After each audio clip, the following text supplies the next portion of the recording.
is legs. We're going to dress legs as one of the many incarnations of the Dread Pirate Roberts. You can follow along and adapt with whatever materials you have at hand. We're going to start with a black shirt. Odds are good there's a black shirt somewhere within your reach.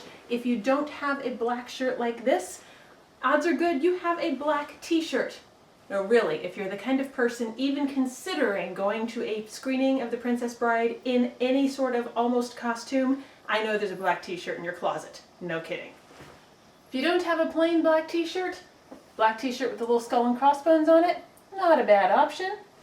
While the original costume did have lacing down the front, probably shouldn't go with the cute little baby doll with a bow unless we're doing a very special version of the Dread Pirate Roberts. And this is right out. No.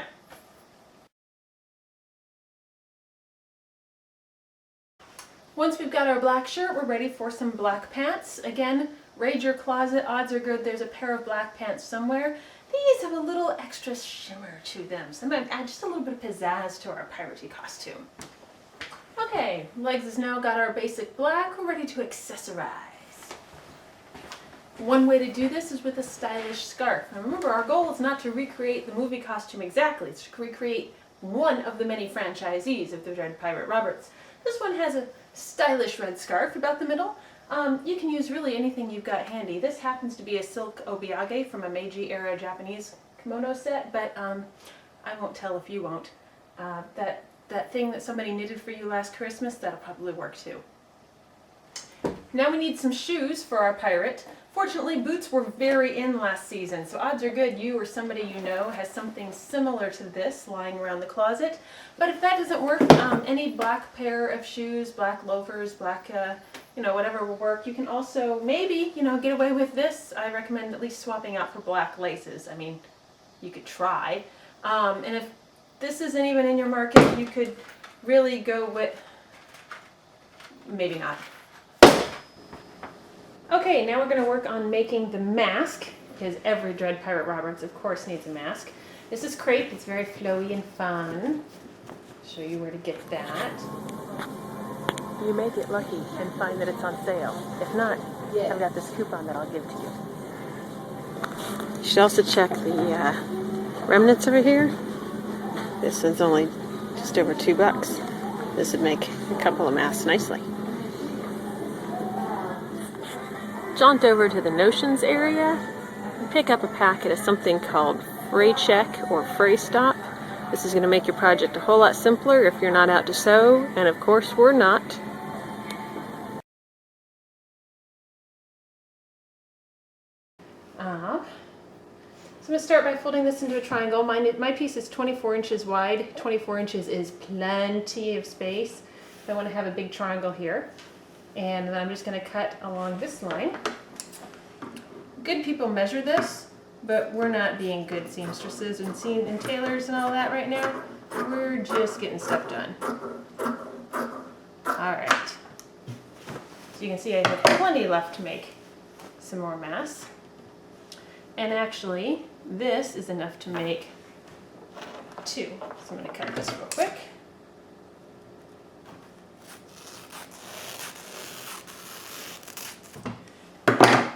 So I'm just working with one, and I've got raw edges. You can see where I cut it. It's not frayed yet, but it will fray eventually.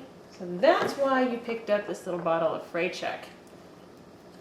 Because we could go and we could roll this hem, or we could serge the edges, or we could do all kinds of fancy stuff with that, but instead we're just going to run some Fray Check right along the edge. My hole's cut a little bit big. You just need just a tiny smidge along the edge here. Barely enough to coat the edge. Should really be almost invisible. Again, my bottle's cut a little bit large. You don't need near that much. So if you do this along the edge, then it won't fray, and you won't need to do any fancy schmancy techniques. So do that along all of your edges, let it dry. Okay, so we're going to work on the theory that your mask is dry now. I just switched to a different piece of fabric because I can cheat. And we're going to start testing and seeing how this is going to fit on our face. Now, if you haven't done one of these before, seriously, it's a lot of fun. You're just going to drop this over your eyes and tie, but kind of need eye holes or else it's just silly. So I'm going to use a piece of chalk. This is the closest we're going to get to actual real craftsmanship techniques here. So I've got my ends, flip around. You can go ahead and tie that, or you can just hold it in place. And then I'm going to mark where my eye holes need to be. This is kind of funny. So I'm going to want one about here. I want one right about here. Obviously, please don't put your eye out with this chalk and then sue me. Just use some common sense. So now I've got my eye holes. And scissors. So this is like every kindergarten project you did. You're just going to fold that in half so you can make your initial cut. And then you can cut out the shape that you want your eye. So I like to make them a little bit large. You don't really want it pushing your inner the edges of your eyes or obscuring vision or anything like that. Go ahead and cut yourself a nice little eye-shaped hole. And then once you get everything the way you want it, you're going to break out your fray stop again, and you're going to go over the edges of your holes.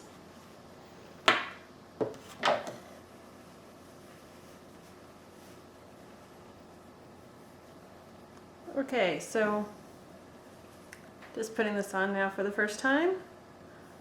You want to go to a mirror and kind of adjust it. Hopefully it will fit over your nose and eyes in an appropriate manner. Mine's a little crooked, but I need to go find a mirror and fix that. Anyway, this is your quick and dirty Dread Pirate Roberts mask and costume. So again, your goal is not to replicate the movie costume exactly. Your goal is to be one of many incarnations of the Dread Pirate Roberts. So have a little fun with it, and we'll see you there. Bye.